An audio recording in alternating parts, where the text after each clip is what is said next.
Welcome to Beyond the Page, the official podcast of Choice, the magazine of professional coaching, where we bring you amazing insights and in-depth features that you just won't find anywhere else.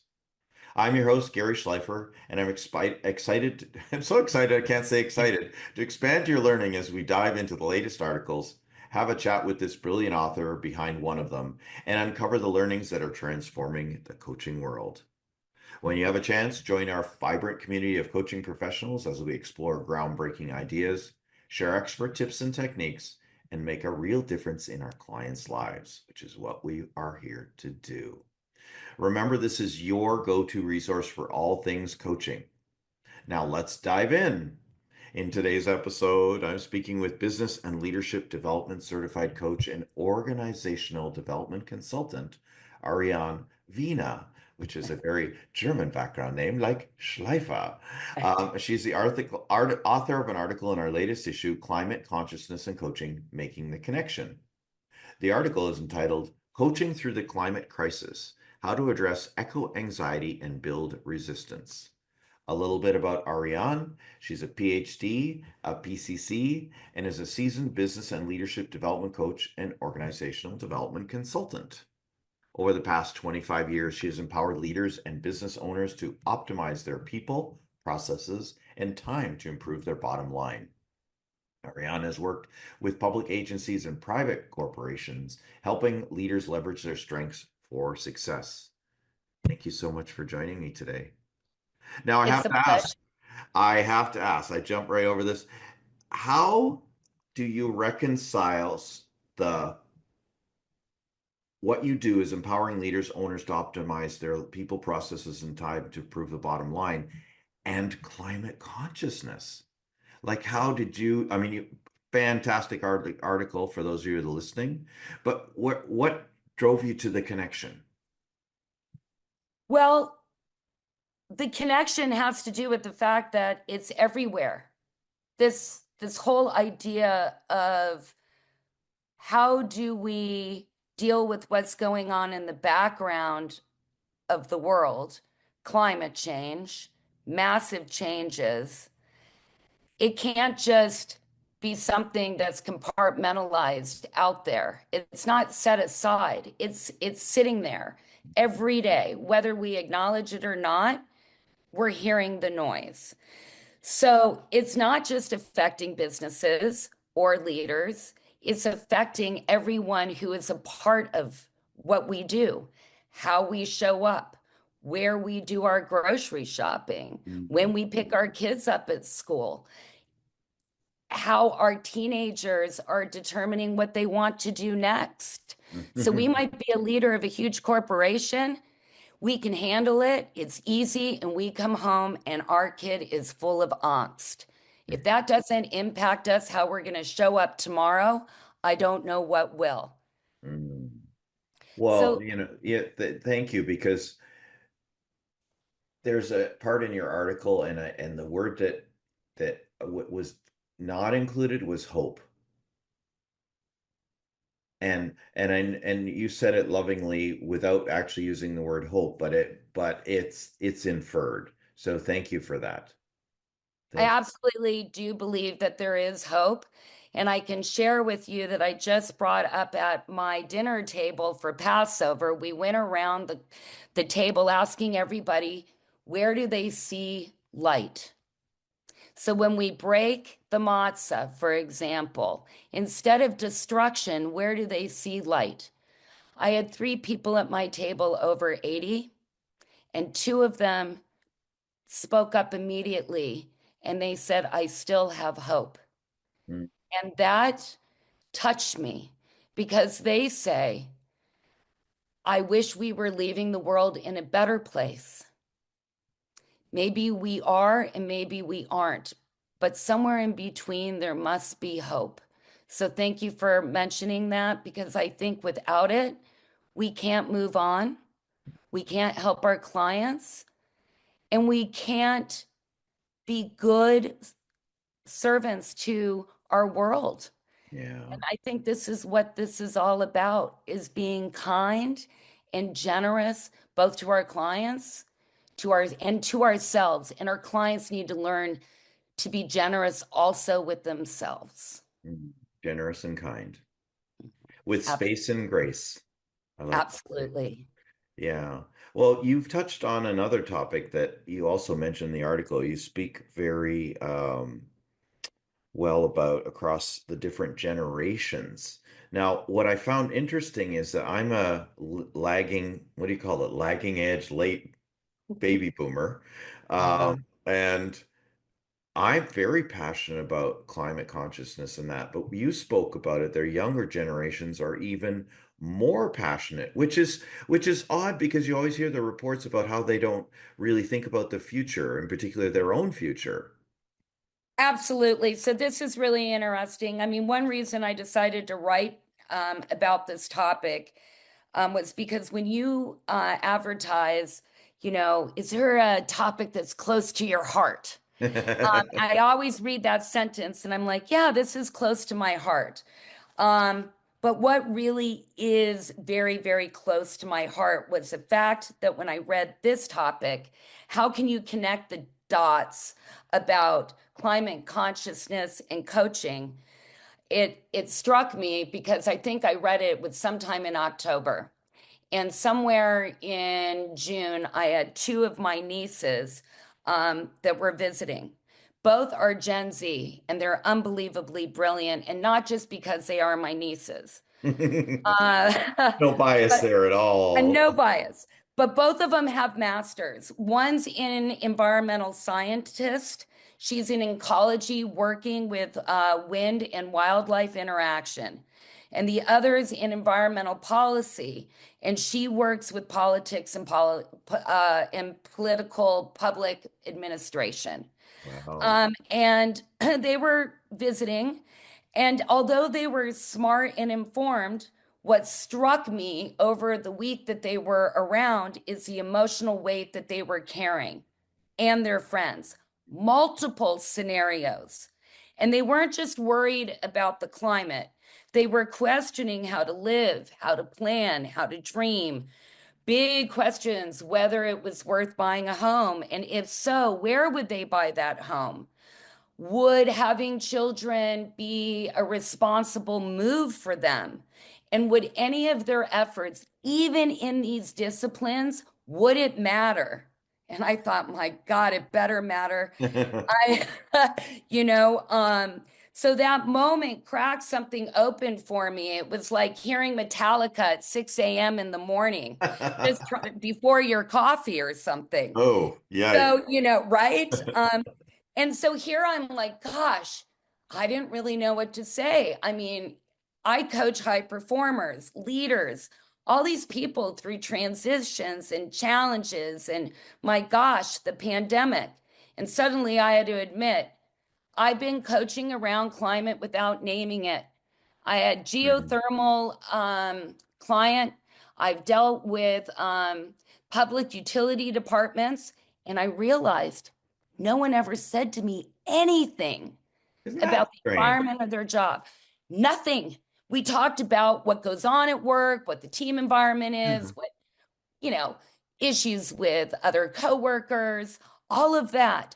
But nothing like the way these kids were sharing it with me. And I thought, my goodness, what am I not seeing? And more importantly, what do I need to make space for in my own practice? And it really dawned on me that I can't coach business as usual anymore, because the world is no longer the way it was. And though I don't deal with this population that much, I started creating more space for this uncertainty and this existential fear that I noticed that these young people were managing, this invisible weight. And I wanted to say, my goodness, people, it's okay to feel this way, and you're not alone. And you don't have to have a perfect action plan to belong in a conversation, Yeah. ever. And if we can get our coaching clients to realize no one has to have a perfect action plan. I mean, heck, that's what we're here to do, is to help them. But that eco anxiety doesn't really necessarily, um, it doesn't really pronounce itself. And so for the Gen Z, it wasn't a distant threat. It's shaping their identity, their career, their sense Mhm. of purpose. And ironically, since this conversation and writing about it with you, I am getting a lot more Gen Z clients, not because I'm advertising it. It's that thing that we say, if you put it out to the universe, if you just get involved with something, it kind of comes to you. And next thing I know, I've got clients that are saying, Arianne, I can't talk about a 5-year plan with you. That doesn't Yeah. mesh. I mean, the Yeah. world is on fire. I mean, how can I make choices when everything seems so out of control? And so that takeaway for us, for coaches, is to understand that maybe Gen X and boomers, so I'm at the end of Gen X, you're at the end of the boomers, and Yeah. it might show up for us more as stress around hearing business sustainability, Yeah. frustration, how systems are working. And we have to listen to that because now we have people in career doubt, right? Now, but I have to ask you, you went from not talking about it to being open to talk about it. How did you introduce it in your conversations with your existing clients? I just started asking. You know how we have this big long list of questions, and then there are those favorite questions we really love to ask. And I thought, none of those questions have anything to do with the climate. None Right. of them. And I said to myself, Ariane, you've got a lot of people that the climate is going to change their businesses and how Yeah. they're thinking. And so I Well, just started asking. yeah, okay. But how did you reconcile that this wasn't their agenda? Great question. So when they talk to me about overwhelm and anxiety, which always comes up, usually somewhere Yeah. along the At some way, point along the way, you got it. yeah, I said, is there anything about what's going on in the world that might be lingering in the background? And they'll say to me, like, maybe, what do you mean? And I'll Okay. say, oh, like maybe the climate or how your business is being impacted by the need for sustainability, for example. And so it would come up in a nature of conversation. What was interesting is, oh my gosh, Ariane, thank you. Fabulous question. Right. I hadn't really put two and two together. So I kind of go into the question in a backdoor way in asking him an open-ended question about their anxiety and how other Anxiety. things are impacting them. And then the conversation would evolve. What has been interesting about it is they started talking about the headlines. And maybe that didn't show up maybe in the original conversation. When we Right. ask, hey, what do you want to focus on today? Yeah, right. Right? And then they'll say, oh my gosh, I didn't realize that by the end of the session, we couldn't solve all the problems of the world, but I'm feeling a little bit better about them. Right. And so it's that way of kind of encouraging that adaptive thinking while we're talking about whatever is the crux of their issue on that particular day. Yeah. It's interesting you said earlier about bringing the two together when they said thank you for that question. Great question. The same thing happened to me when I was putting this issue together. I was talking about it and I kept pushing it forward. Had the idea, but I couldn't reconcile it to coaching.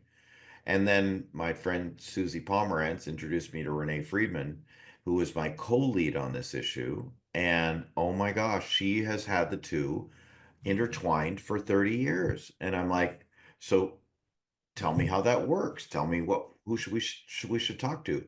And so here we are today. You're having written this from bringing pot, and I have, because you're not a climate conscious coach. I'm not a No, climate I'm not. conscious coach. So we're making the connection for ourselves and bringing it out into the light and saying, okay, I'm open to the conversation. Now, how can I, as an ethical coach, bring it in? Which is why I asked the question about how do you bring it in? Not that it's unethical to bring it in without being the agenda. I'm sure we kind of slip up based on what's going on for us every day, you know. But to your point, it's like you're now open to the idea. You're aware and not just open to the idea. You've become educated. My gosh, what you wrote in the article about cross-generational, the eco anxiety, and just giving us coaches a bunch of questions to ask ourselves to just be prepared, to just know what our role can be. It's kind of the same thing when we started off, I think with the DEI, more of the DEI conversation, and I remember clearly we created a column for that to keep the conversation alive, just so that we're prepared to have it and have some education around it. So thank you very much for that. Now, I do have to ask, so because now, okay, so fast forward, Ariane is coaching leaders and human beings. How does it not turn into each session that talks about climate consciousness turn into a doom spiral? Great question.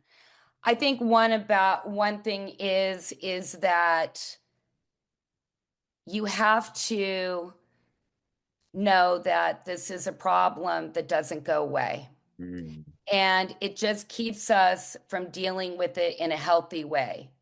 And that we all have a role in it, whether we're reducing our carbon footprint, whether we're supporting climate policy, or even just taking care of our mental health as we face these challenges. Like I said, the things that happen in the background. So, when we're talking about transition, for example, if I'm dealing with people who are shifting careers or navigating caregiving or coaching through burnout, it's all about the transition. So, now part of it is I'll say, how is your transition really changing now? What might be happening in the world that is impacting the transition that you haven't thought about? And then there's a big pause. Oh. And then when they do bring it up, I really have to talk about the fact that being anxious in general isn't a weakness. This is part of our normal human experience. No And I kidding. think we talk about anxiety, right? And we have all kinds of anxieties. So maybe for the younger people, they're like, oh my gosh, I didn't create these problems, but now you want me to fix it. And maybe the older people are like, holy cow, I should have attuned to this better. But Earlier. earlier, right? But I think it goes back to this thing, that tension always with our clients when they're really feeling doom and gloom between despair and action, where the real work begins. That's like our sweet spot as a coach. It's the Yeah. hard thing. So I often think of that law of the rubber band that I think John Maxwell coined, where, growth and progress occur when we're stretched out of our comfort zones, like a rubber band is stretched. Hmm. And I think that if we know that we're already stretched, if Yeah. we already know that they're showing up stretched, we can sit in a space going, okay, I can help make that connection. I can help them create more space. And I can tune into the emotional undercurrents of their lives. And I think that is the piece that we need to turn our our um, our listening to, that undercurrent. And I think that sometimes, like I said, we have these questions, but we forget that there is a whole other thing out there where we don't always have the right question, and we need to attune in a way where you have to listen for the silence of that backdrop, because we're missing the full picture if we don't. And sometimes that despair isn't so clear. We have to break it down And sometimes breaking it down means we're going to take a breath with our client. Where are they feeling it in their body? Yeah. Just take that pause. And maybe today we won't have the answer, and that is okay. It's not about our answer, it's Yeah. about theirs. Yeah. No, thank you. Well said. Well said. I don't know why, and this is totally not related to your article, but all of a sudden I pictured you coaching in nature, bringing nature into it. Okay, well, I do live in a resort ski town, if you want to call it that. I live in Mammoth Lakes, California. I'm outside of Yosemite. I live in nature. It is a big thing for me. It's Ah. my love. I've been doing it way before we had Zoom. I made a way to work and be in the mountains all the time. I definitely think it's my cathedral. I feel that when we can take perspective about what is around us, we realize in a way how insignificant some of these things that we feel and think are.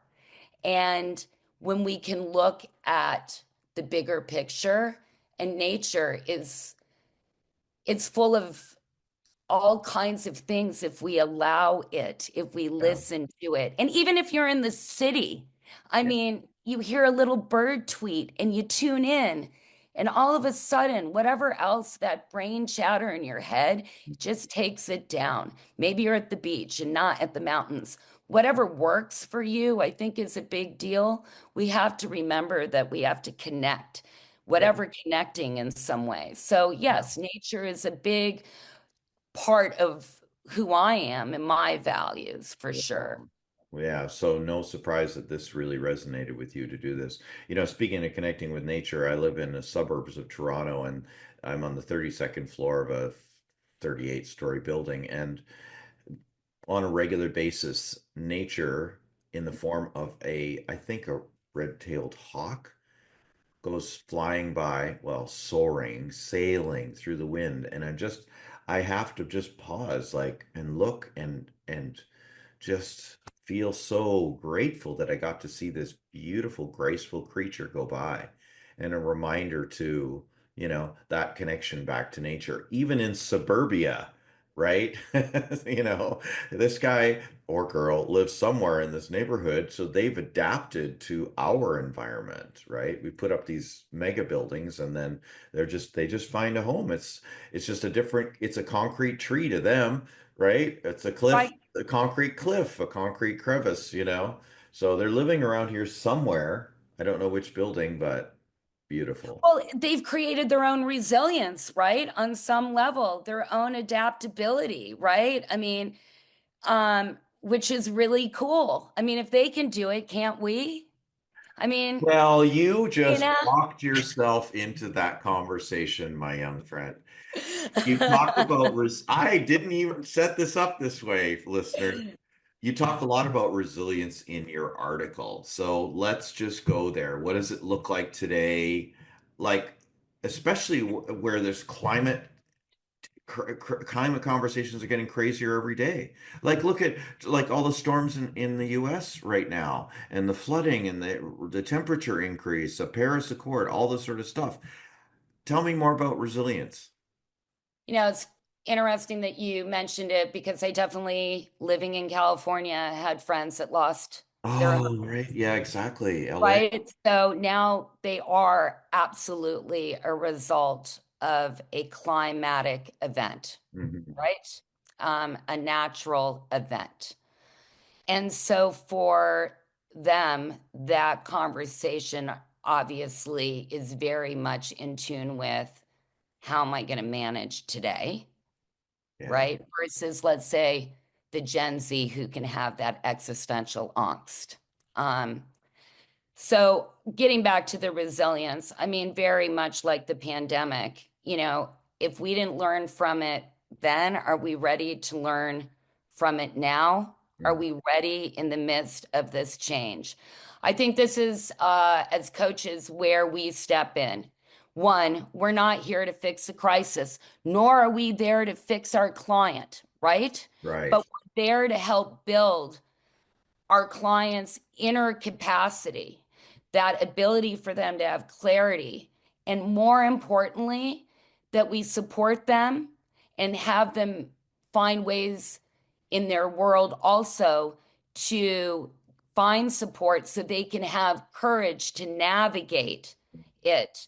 We help our clients name those fears and reconnecting with what matters most to them. I'm a big person about values and driven action in the midst of uncertainty.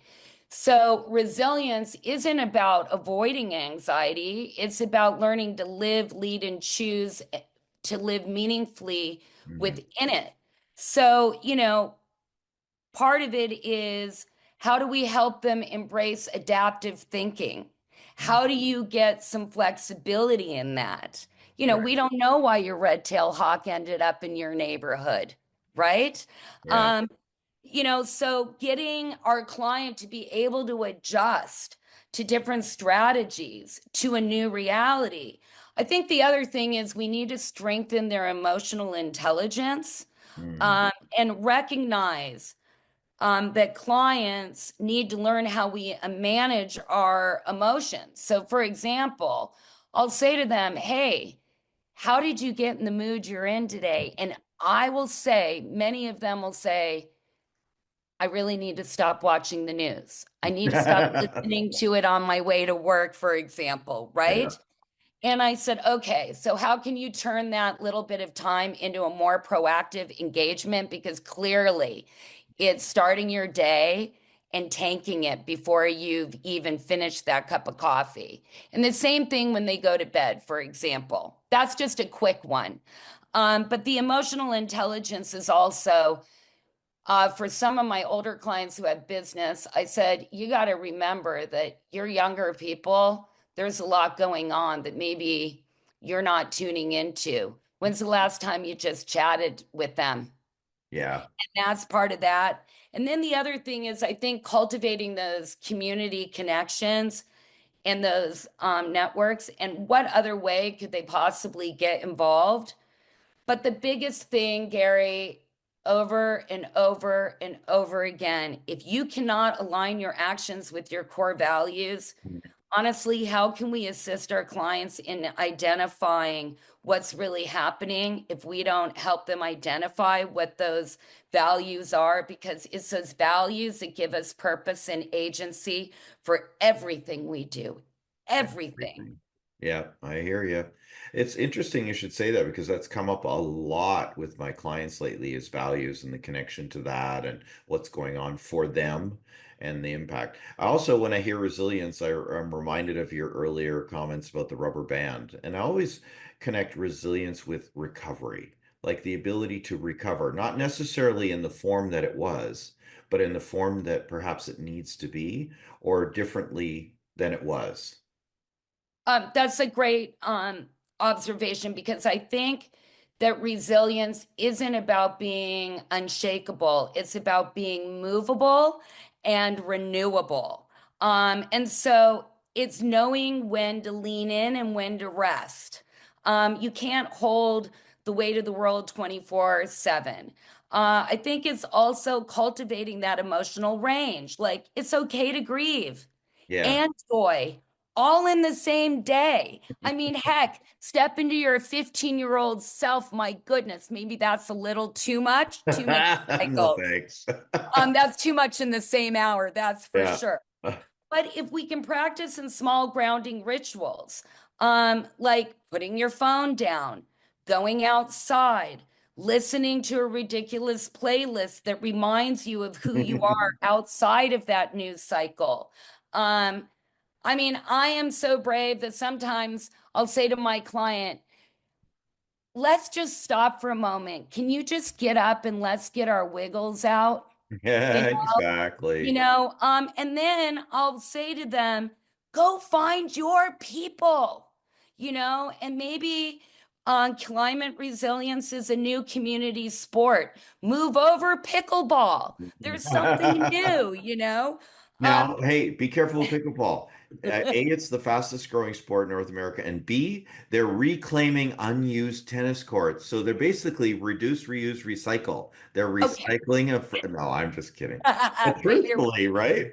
exactly. So, I mean, I think, like I wrote in my article, I think sometimes resilience is just choosing to make dinner and not fall into a doom scroll. Right. Or, these days, you might be ordering pizza and watching a terrible reality show, but you're Mhm. reminding yourself the joy is still allowed in the middle of all the things that are happening because resilience, like us, is completely imperfect. It's adaptive and it is sometimes messy. But I think it's one of the most important things we can cultivate right now. And it's something that we really need to, for us older folks, teach our younger people on how to become more resilient. No, no, you can't tell a client how to do it, but No. we certainly can tease it out. And we can lead by example, Absolutely. right? And it's really interesting when you get to say to a client, hey, I'm really noticing a change here. What do you think? And they're like, I just feel better.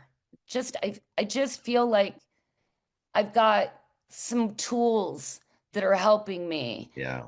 Um, wow, we just built resilience. I mean, we may not be calling it out. We may not be No. like, oh, I'm a resilience coach, but that's what we do as coaches, right?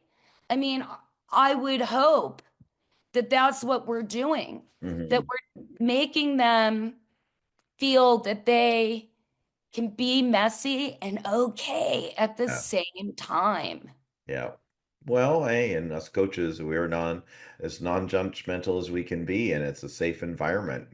I keep reminding my clients, you just whatever's there is there. You don't have to go with what you were planning in your first session, things like that. So thank you for that reminder. And the values can also change. I think this is Mhm. something also I'd like to share. We have our values, but sometimes those definitions might change or they may take a new coin word or whatever. Yeah. So it's not something that I do at the very beginning when I have a new client. It is something that is woven throughout. Yeah, I do like values mining. I watch for the values, and then when it starts to get to a tipping point of, I think it's time to introduce values conversation with my client. Yeah, I hear I you. mean, it's just something that I'm like, you have it within yourself. Yeah, exactly. Yeah. Ariane, we're at lovely, lovely conversation. I can't tell you. Article's fantastic. Conversation is great. What would you like our audience to do as a result of the article in this conversation? I think get involved in some climate related issues for yourself. Take a look at how do you feel about these things. You need to take inventory with yourself. If you want to deepen your understanding and practice, I would highly encourage you to join communities like the Climate Coaching Alliance. And here in North America, we have the Climbing Psychological Alliance. Both of them have a wealth of knowledge, so I would start there. I would definitely encourage you to engage in conversations beyond your client base, including dialogues with multiple generations and broaden your perspective. And maybe take a moment to reflect on your own ecological footprint and consider how your own values align with your coaching practice. I mean, our clients consider seeking coaches who are informed and proactive about whatever it is. Yeah, Why not just add some climate issues into that? Because then it'll become part of your natural way to ask a question. Because we're trying to ensure that their personal growth aligns with their efforts. And their efforts are part of being in this world. yeah, And in this world is changing.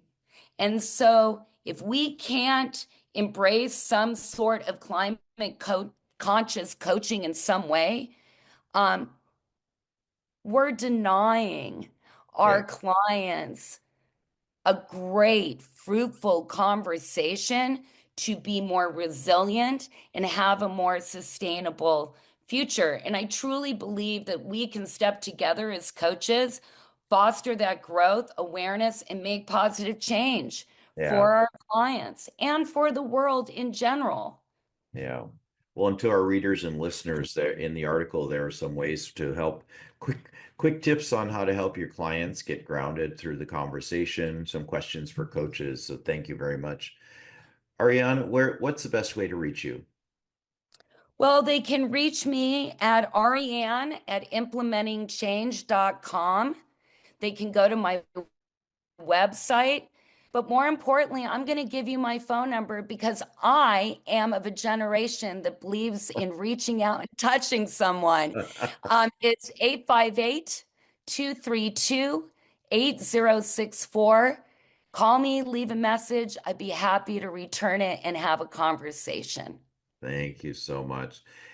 Thank you so much for joining us for this Beyond the Page episode. For more episodes, subscribe via your favorite podcast app.